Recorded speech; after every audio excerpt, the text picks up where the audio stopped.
This little girl went missing from her bed in the middle of the night. 9 days later, her body was found in that same bed. This is the case of Paulette Farah. It is insane. Hi guys, I'm Sarah. I am your true crime best friend.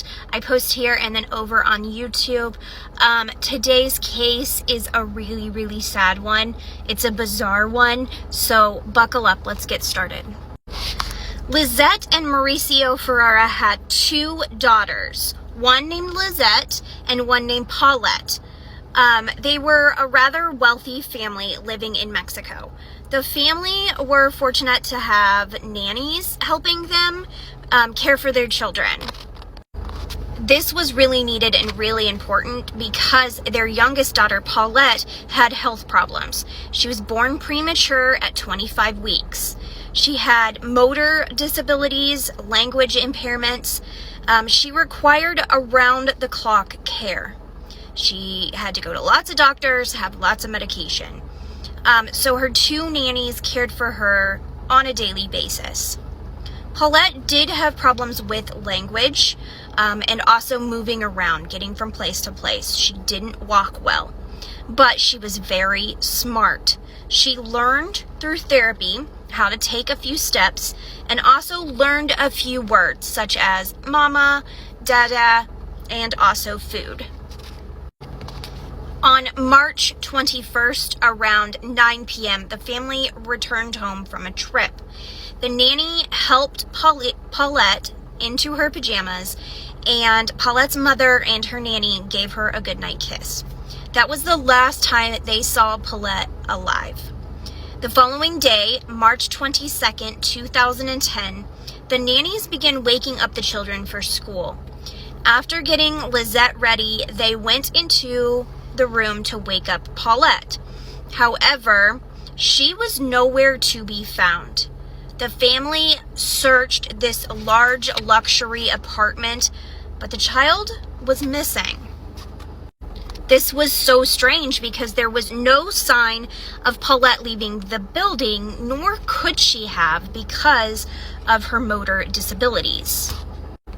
The police came right away and they searched the apartment as well, and there was no sign of forced entry and nothing missing from the home. This little girl's disappearance created a big controversy in Mexico.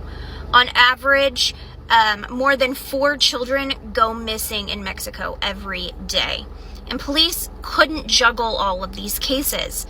But because Paulette's family was wealthy, she got flyers, she got billboards, and TV time. It seemed very unfair. But while the search was taking place, the fingers were pointed at her parents. The nannies say that the mother didn't seem to be frantic, and the parents didn't have very much emotion. Her mother was seen sitting on Paulette's bed, but to some people, this was off. She did not seem to be right in these interviews, and people were picking up on it. Some people saying that there was something off on this whole thing. After a few long days of investigation, police released that they did not believe Paulette was kidnapped. They also think that it is not possible for Paulette to have left on her own without assistance. Dog teams searched but found nothing, and found that she didn't even leave the apartment.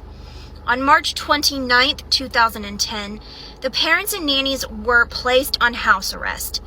The police found inconsistencies in their stories.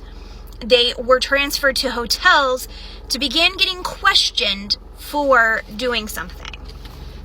Then, 9 days after Paulette went missing, the police were recreating the scene, and they found the body of Paulette. They were in Paulette's room when they started smelling something horrible. When they ripped the mattress away, they found small Paulette at the foot of her own bed. She was found wrapped tightly in her own blankets. She was wearing red pajama bottoms and a blue sweater. Investigators who had been zeroing in on the parents for unaliving their child now said this was a tragic accident. It was reported that Paulette must have accidentally rolled into the space between the foot of her bed and the mattress. It was asphyxiation. It was determined she never left the room. This was unbelievable. Everyone searched this room, this house, top to bottom. Investigators searched numerous times. Dog teams searched numerous times. No one knew that she was there. Even her mother did those interviews sitting on the bed talking about the disappearance of her child while she was right there. Because she was wrapped so tightly and covered in those blankets, her body did not smell right away. After Paulette was found, the parents blamed each other. The police were criticized for the investigation and dropping the ball. This case is still known as an accidental case, but people are not so sure. There's a lot of people that question what happened here and point fingers at the parents and the investigators. Some people think that it still may be foul play. What do you think happened to 4-year-old Paulette?